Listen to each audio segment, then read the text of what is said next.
Radio Al-Ansar. Your education is a dress rehearsal for a life that is yours to lead.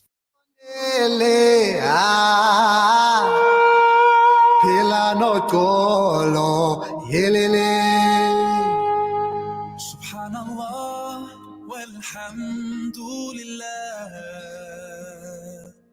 La ilaha illallah wallahu akbar Subhanallah walhamdulillah.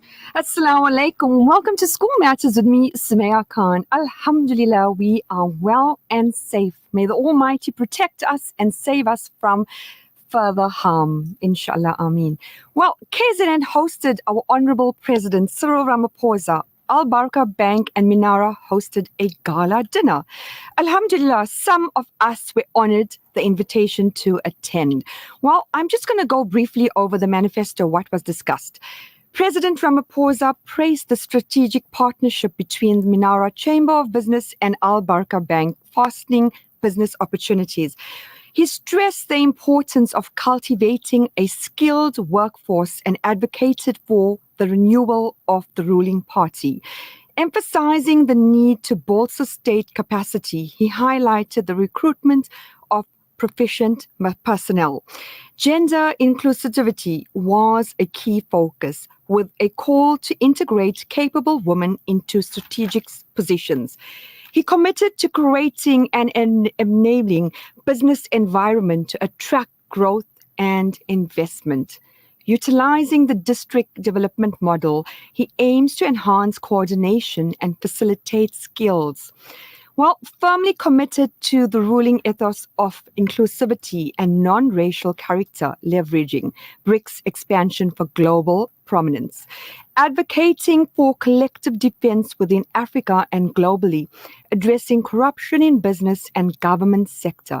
Also to tackle challenges in KZN, such as, we had the looting, load shedding, damage by floods, riots, unrest.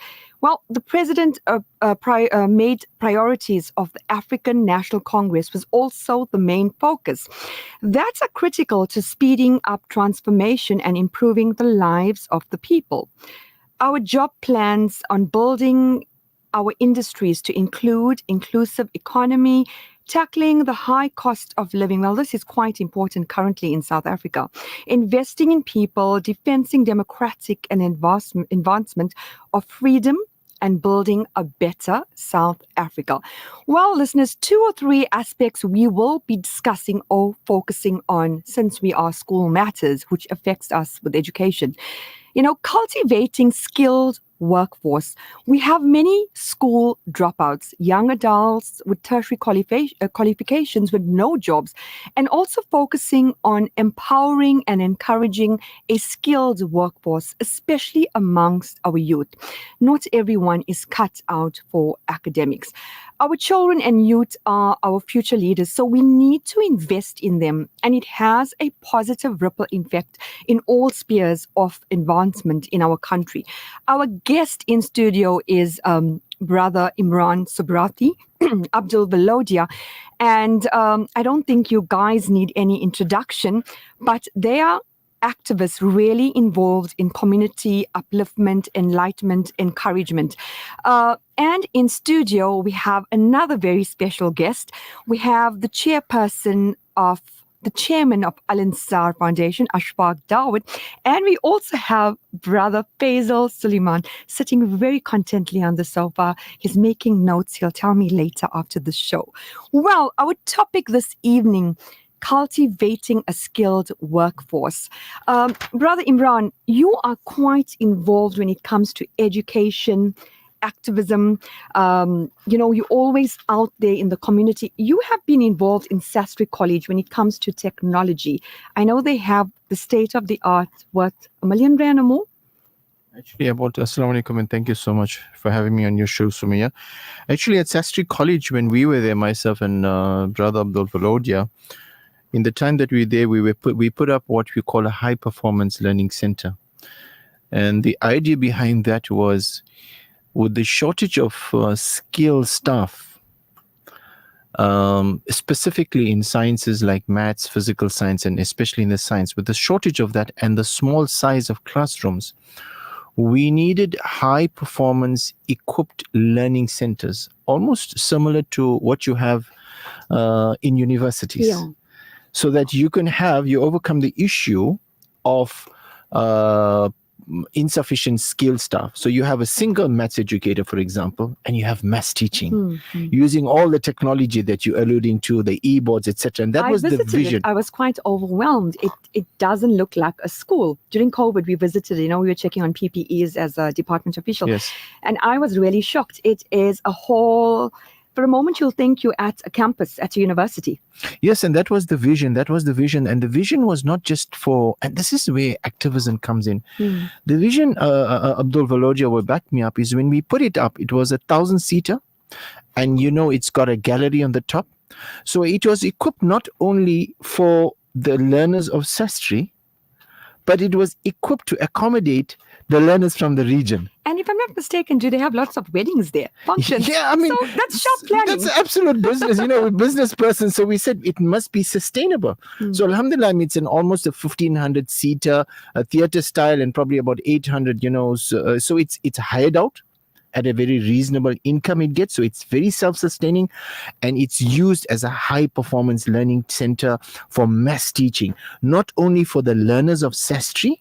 Like, for example, if you've got a grade 10 class, there's probably about 4 classes of grade 10 maths. You bring in everybody from the eThekwini region and you do maths teaching. And I think it helps learners to be amongst their peers. Yeah. It motivates them. It becomes an excursion. I mean, when learners are visiting another school, it's just, it's an exciting environment for learning. But you guys made it possible. I mean, the governing bodies, the stakeholders, because this in a government sector, government schools is really impossible. But you all made it happen. Yeah, I'm always inspired by, there's a saying that if you can dream it, you can achieve it. Because I truly believe, Sumaya, and this is maybe a message to everyone out there, whatever we become in life, whatever we are today, and whatever we will be in the future, it all started off from a figment of imagination, a thought, a vision, a concept. I mean, if you look at our communities, if you look at our school, look at where we're sitting in Al Ansar studio. It started off as a vision. How can we help our community? Yeah. How can we use radio as a means of communicating and educating? And I was there when we first opened up at the Al Ansar in Mariam B. Sultan. I remember the late Maulana Turabali read a naat in praise of Al Ansar radio. And what about the cassettes with the giving our age, where when you get stuck, we roll it with the pen, and it was like a little desk. And all the people who live around Al Ansar, like, they were so excited. Okay, sending water, sending food, lending a screwdriver. Yes. And that's a brilliant example to use. So it all started off with a passion within someone who had a vision. Yeah. They had a thought. And today we're sitting here in this beautiful studio, in this multi-million rand foundation. But it all started small. So the first thing we must understand is visioning is very critical. And this is a message to because I heard in your introduction you spoke about dropouts, etc. Very critical in your life planning, in career planning, is to have a good sense. You're never going to have a complete sense. Be realistic with young people. You got to have an intuition. You got to have a feel. Where do I want to be? You got to have a vision. So when we got involved in Sastri College, we had a vision.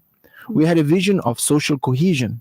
We had a vision of dawah through our actions. Do you know, listeners, we're actually quite honored today because we have 2 gentlemen here who received an award on Saturday. Faisal Suleiman and Imran, you also received an award. I think you were at the same event. I saw videos of your speech. Wow, you sure you never planned that? No. Can you tell us a little bit about that? What made you talk? What you said. Okay. Well, I've always been inspired by the teachings of, by the poetry of Khalil Gibran, when he said something to this effect, that you give very little when you give of your possessions. You give but little when you give of your possessions. And something to this, you truly give when you give of yourself. Yeah. And that is a concept of giving. It's quite easy to put your hands in your pocket and take out some money and give it. But what's more important is to give of our time, our energy, our passion, our emotion, our commitment, because that's when the barakah. Barakah is a Muslim concept. It's a concept that is enshrined spirituality, ruhaniyat, and all the niceties gets mixed up in it. And that's when you see it manifesting itself. So yeah, that's what we decided to do in Sastry College when we were on. And earlier this year when we had the SGB elections, I've been encouraging people. I think the elections is now over, and because that was a critical phase. Yeah. We always talk about, and I always hear of people talking about, especially you mentioned the president's manifesto. Everybody talks about change, and they're complaining. We got this problem, we got that problem, we got that problem. So I tell to people, what are you doing about changing it? They say, I said, what are you doing about changing? Why are you not getting involved in a structure within the structures that are available? Work within the structures, work your way up and share your skills to improve the country. That's so important. I think what leaders forget today, that we keep on complaining, blaming each other, but we fail to understand we have to start, we are leadership, right? They say the fish rots from the head. So we need to instill this in the youth. They are our future leaders. I mean, they are going to be replacing you. Everyone is replaceable. So if we can make positive change, starting within, the youth from grass levels, inshallah, as they progress, there can be change. Yes, and it's very critical to just take the theme of getting involved, because change starts from firstly, you must have clarity of vision. And this is a very powerful message to those who have dropouts, because one of the challenges we're facing in NISFAS is that you got a very high incidence of first-year dropouts, those who are enjoying the NISFAS bursaries. And the reason there is a high level of dropouts, there's no clarity of career paths. And that's not good for us as a country. That's not good for the fiscus, because it means that person who registered to do BSc, as an example, and then suddenly parts from there and he's gone into languages and humanities.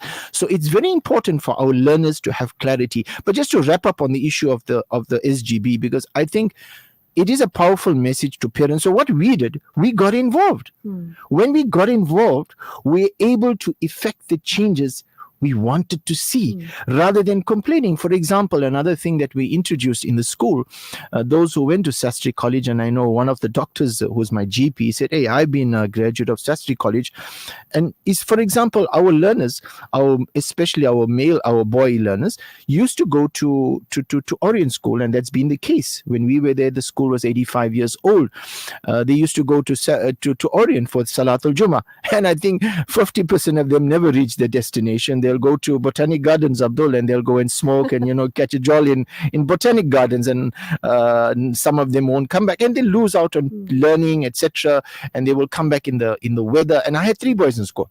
I had 3 sons in Sastry, and I told my kids, there's no way that's going to happen. We got to fix this up. And alhamdulillah, we introduced Salatul Jummah after 85 years for the first time in Sastry. And that is now the change we bring. And today, alhamdulillah, we met, and even Abdul Valodia met some people. And alhamdulillah, we as a staff, we went and put up a 20-tab wudu khana. Today now, a defunct area that was previously a tennis court is being converted into a structure that will be dedicated for Salah. So this is important for our parents listening out there. Don't be spectators. In the political space, don't be spectators. In your civic space, get involved in your ratepayers association. And I think what's important, is Sumaya, is your audience is, you be in a school matters, is our young children. That's it. I love to see our kids getting involved, and that's what I'm passionate about. And you know what? The president mentioned, not everyone is cut for tertiary. Not everyone is academics. We need skills. And you know what? You always need skills. And this is where community leaders, church, mosques, organizations, businesses can get involved to uplift, to create employment. Because right now, unemployment rate is sky high, and that ripple effects into poverty, crime. If you look at that, how it goes, so we can make a change, each one of us. Well, the Al Ansar Foundation, which was set up in 1994 in the hope of uplifting and improving the community still continues to grow and serve many communities around KZN. The current chairperson or chairman of Al Ansar Foundation, Mr. Ashfaq Dawood, has great knowledge and expertise with entrepreneurial success. Alhamdulillah, in your reign of being the chairperson of Al Ansar, you have brought quite a positive and progressive change here to the communities, not only the community around Al Ansar, but other communities. Can you enlighten our listeners by the role Al Ansar Foundation plays when it comes to the youth community in general?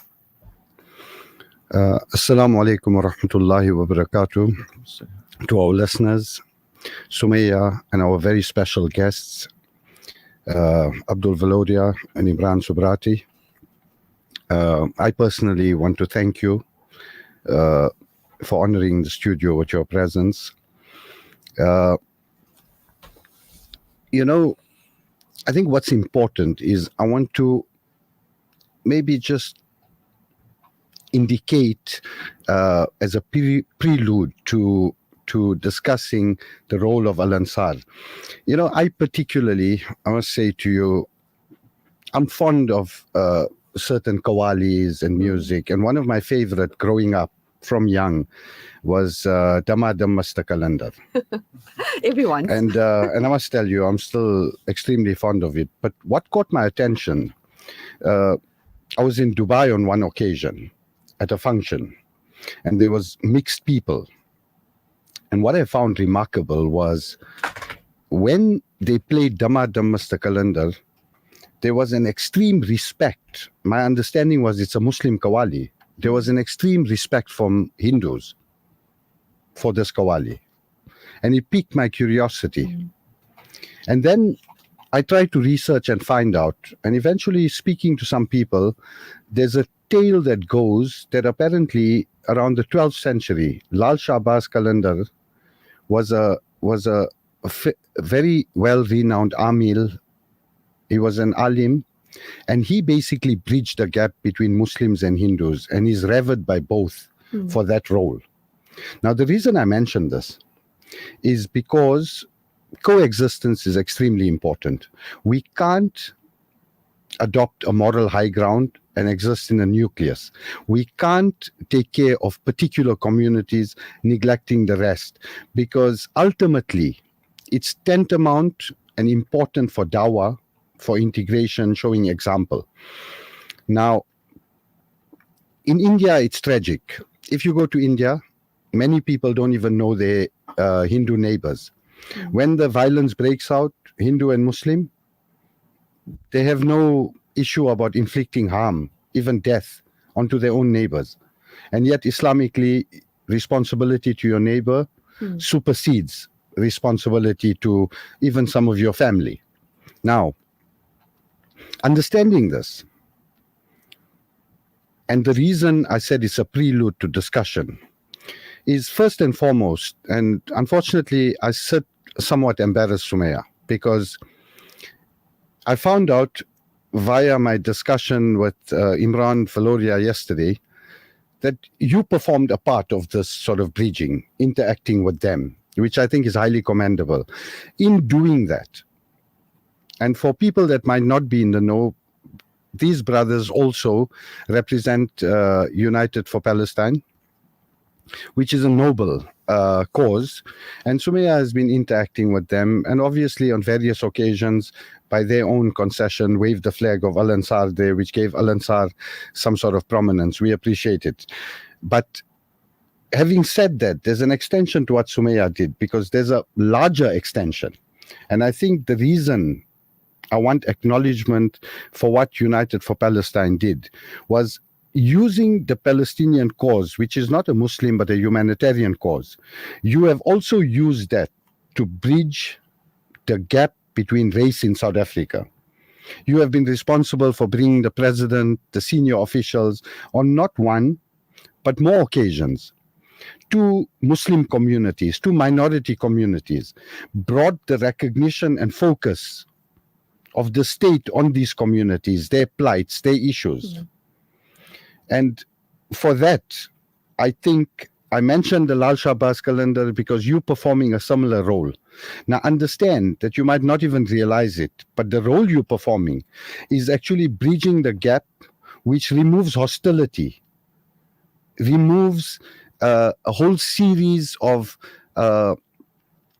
unknowns in terms of what the potential repercussions could be if we don't bridge those gaps of race, those gaps of religion. We need to bridge them. We need to let people understand what we're about. We need to let them understand that they don't need to be intimidated by what we believe in, by what we stand for. And trust me, in doing that, real dawah takes effect. We can talk like with our very own children. Yeah.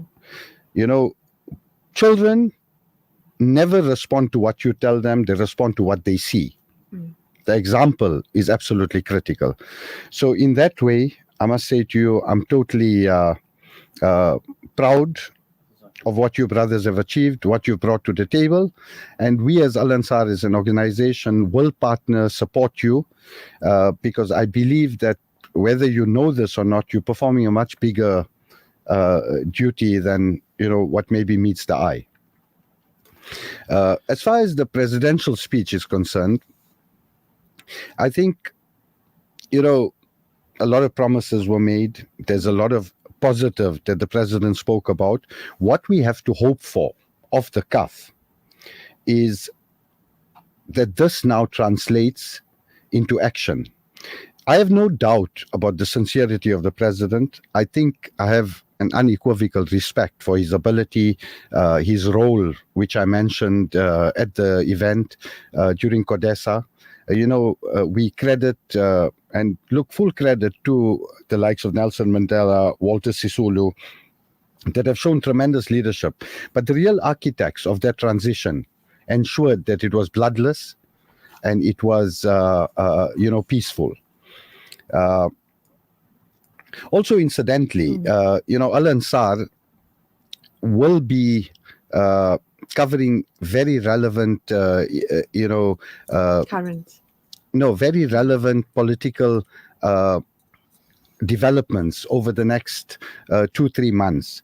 I think it's critical from an audience perspective that we understand, what the developments are, what the positions are of certain political parties. Our duty as a media partner or in the media space is to allow everybody to freely articulate their positions. You as an audience need to then decide, what the best route forward. We're not here to sway opinion. We're here to give you the options. What will happen, though, is over the next 2-3 months, Faisal Suleiman, our station manager, the team have identified 3 key presenters. Will be our media political correspondents on Al Ansar. It will be Yunus Sakur, who's not unknown to the political space. We'll have Siraj Basa and Sumaya Khan that will be fully in tuned, covering various developments politically, and we'll ensure that our 3 correspondents bring as much objective information and objective reporting back to our public. I think, this election is going to be unique. Islamically, we never bet, but but I think nobody would put wagers on exactly what's going to happen. The ruling party, from critics, seem to be in a bit of trouble. The president indicated, very positively that, he basically rubbished it, saying that the ruling party will win. So I'm saying to you, we laymen, we sit at home. We can't be very opinionated about it. So we're hoping that, we'll get correct political reporting, and we'll ensure that, our media station reports as objectively and fairly as possible. Jazakallah. There's lots of change with Ashfaq Dawood. Positive change.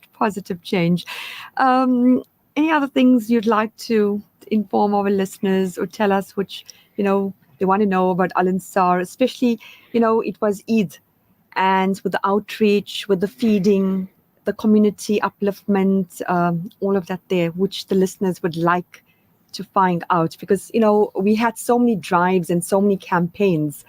And at the end of it, Alhamdulillah, we managed to, I think, feed 80,000 people. What is most important is many people, and it's a fallacy with serving, that many people feel empowered and proud about contributing to society. The mistake we make is, Islamically and generally, we must feel honored if the Almighty Allah subhanahu wa ta'ala has chosen us to serve. Because the power of the Almighty is what one word, kun. He could fill the stomachs of every hungry person. He could alleviate poverty in this world. The test is, how do we conduct ourselves? How do we use our wealth? How do we engage in our charities to be able to make a difference? When you're able to give, whether it be in time, whether it be financially, it's actually a privilege that you're able to do that. It's not you that's great. We must first and foremost go and be thankful to the Almighty that He has chosen you to be able to serve. So I must say to you that whatever Al Ansar can do, whatever it does, whatever we've achieved, first and foremost, we thank the Almighty as a foundation, as a board, and as a community that continuously rallies to support Al Ansar.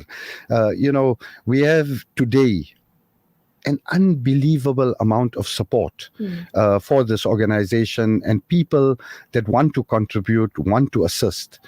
And again, understand that that is more of a privilege than something to be proud of. The foundation, we know there's educational projects, there's feeding, there's a whole series of outreach projects. We've got the media station that obviously, is more based on community upliftment than an actual, commercial venture.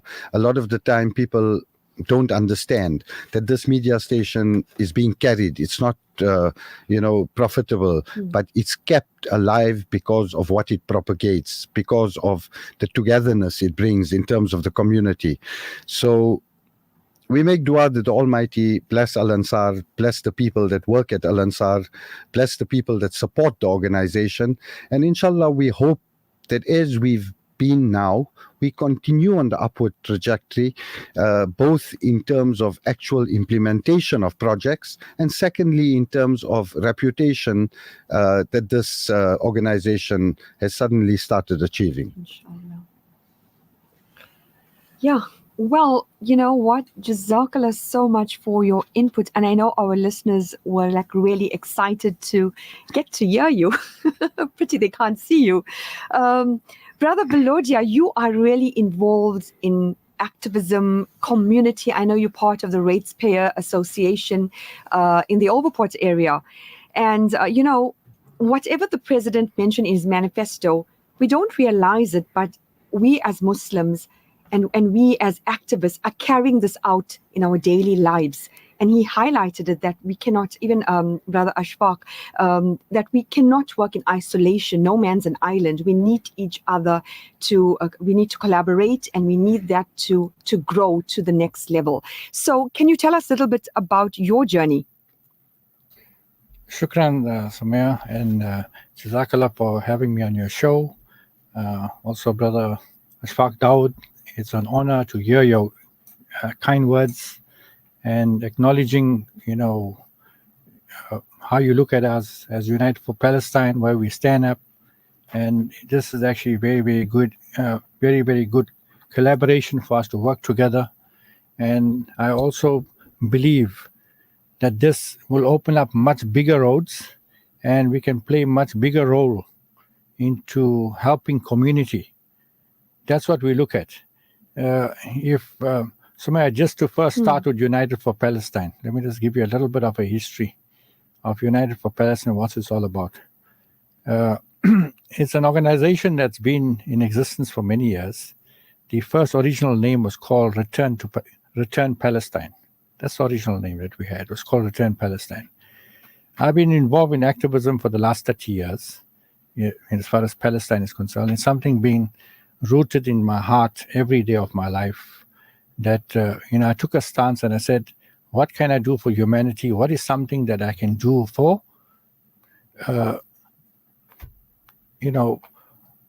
for a cause? And I chose Palestine in my life, and I chose this because we could see what's happening.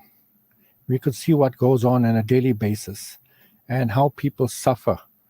When you watch TV, currently, and see what's going on now, people don't know what to do. People can't understand. How do you help? How do you help somebody? How are you going to address these issues that you currently seeing in front of your eyes? So, as I say, when I started this organization, I started many years ago, and then it came to the 8th of September. October. Came to the 8th of October. We had interaction with other political parties, and I called other Palestinian solidarity groups to have a meeting together, and said, guys, let's get active. Let's try and mobilize something great.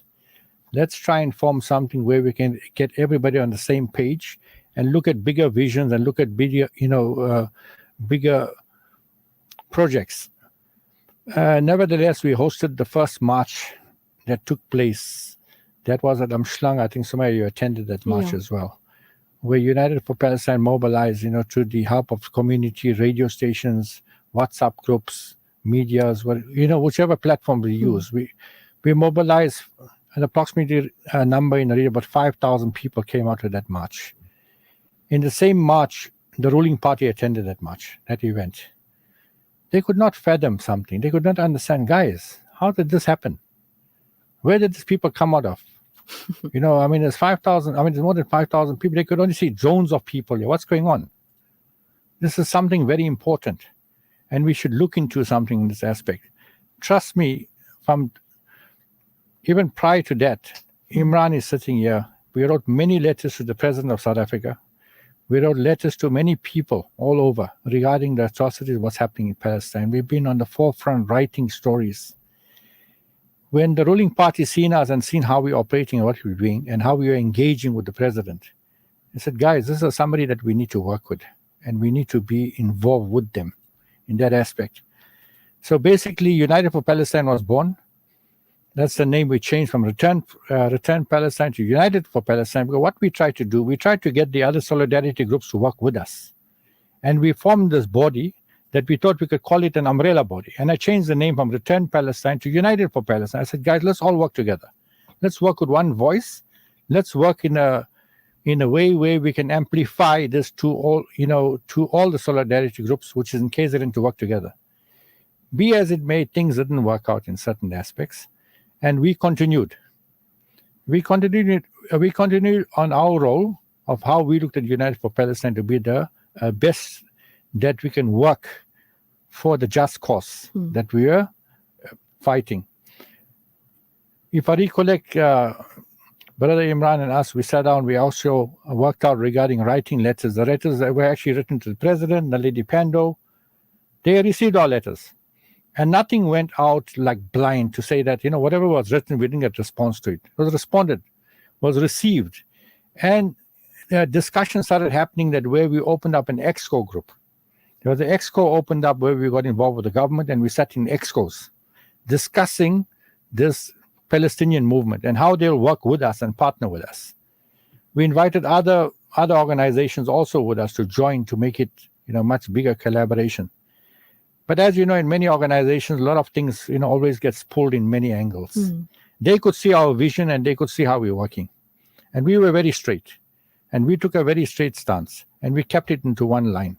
That's what they seen in us, and that's what they liked with us, and they work with us very strong.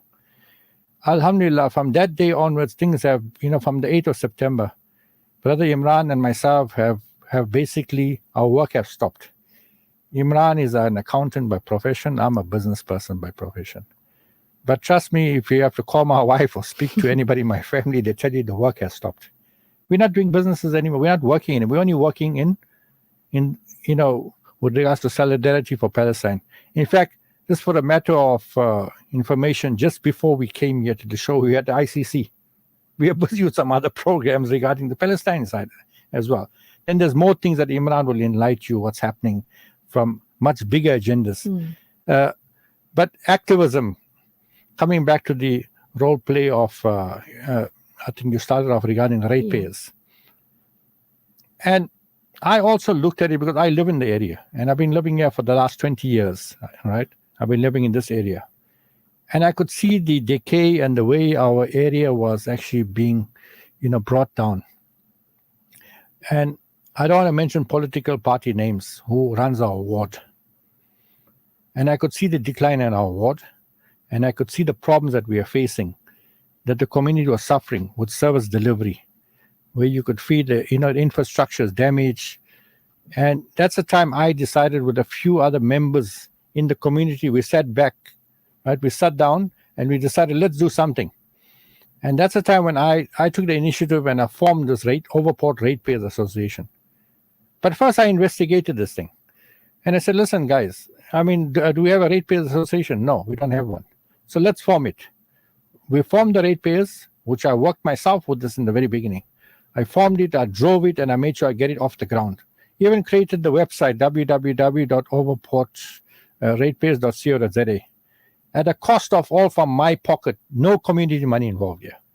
I spent everything on my own, created this Ratepayers Association group, and managed to get people onto Exco, and we started this engagement with ratepayers, trying to get our wards fixed up.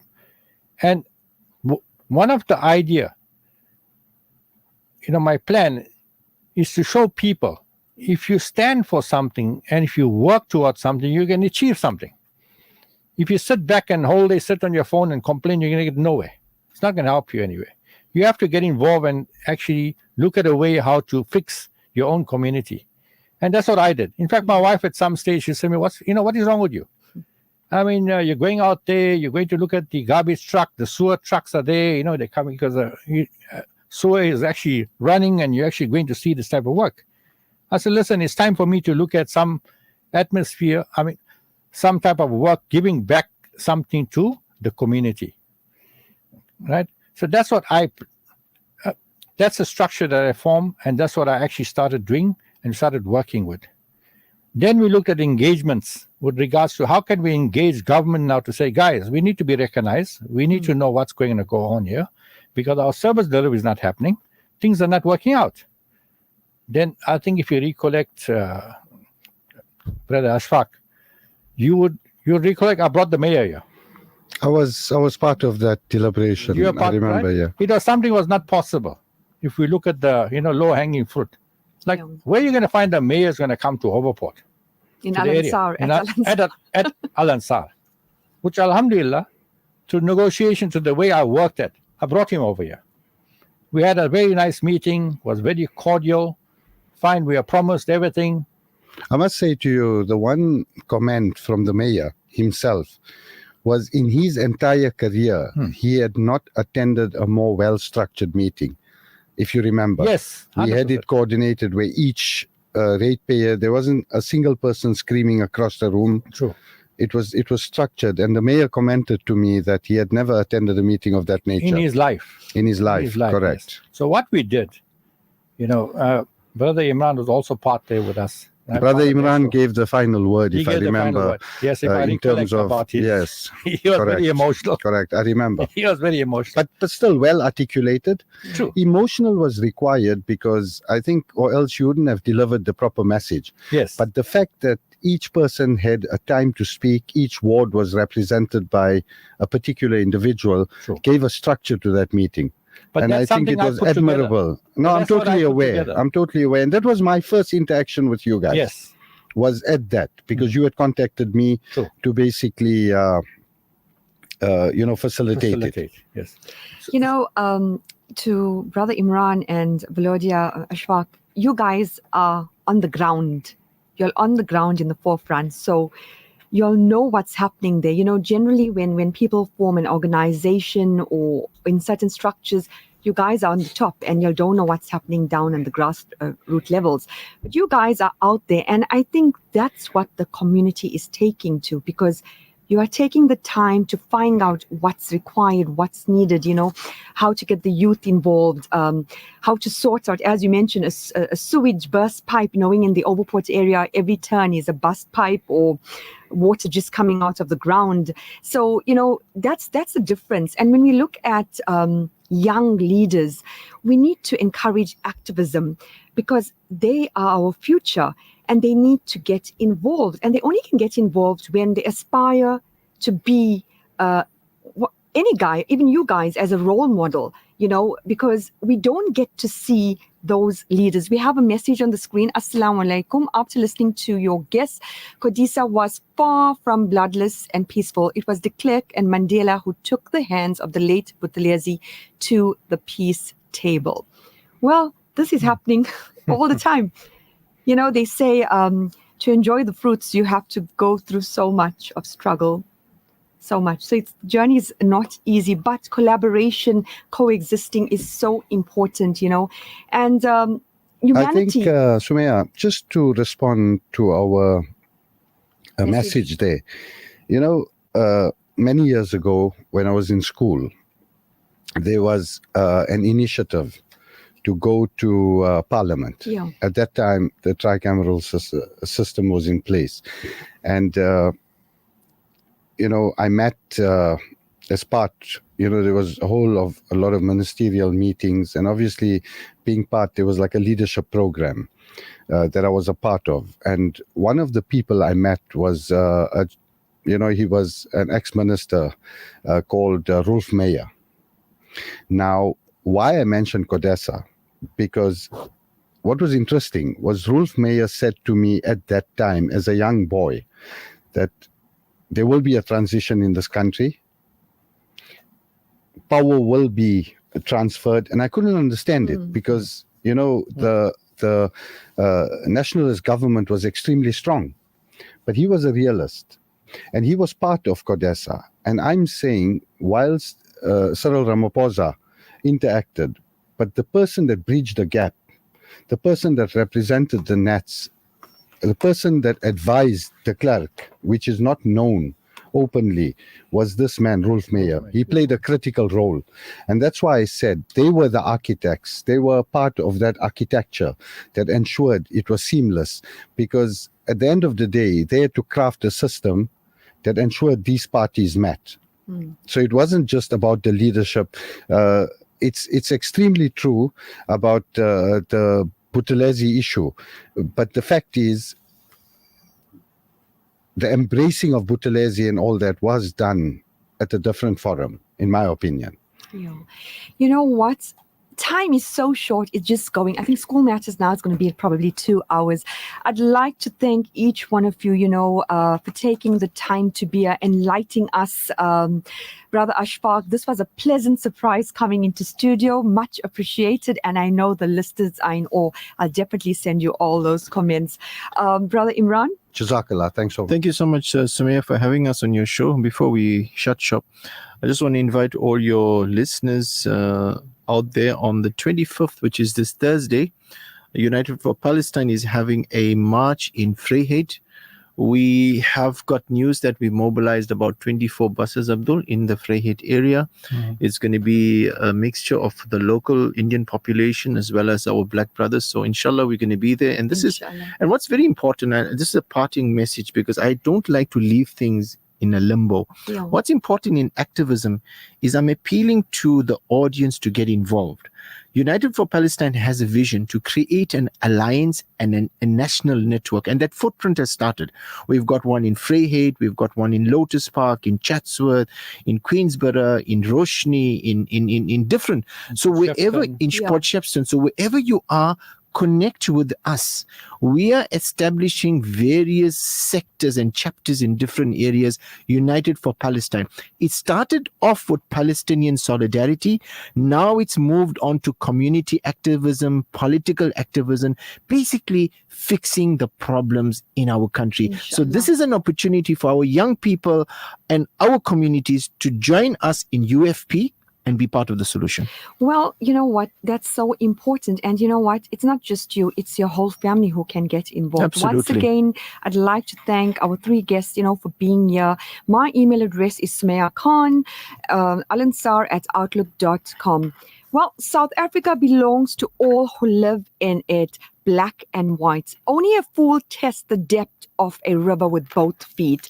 Every mountaintop is within reach if you just climb. If there are dreams about a beautiful South Africa, there are also roads that lead to their goal. Two of these roads could be named goodness and forgiveness. Assalamu alaikum. You're listening to School Matters with Sumaya Khan. An informative Islamic global perspective. This is Al Ansar News.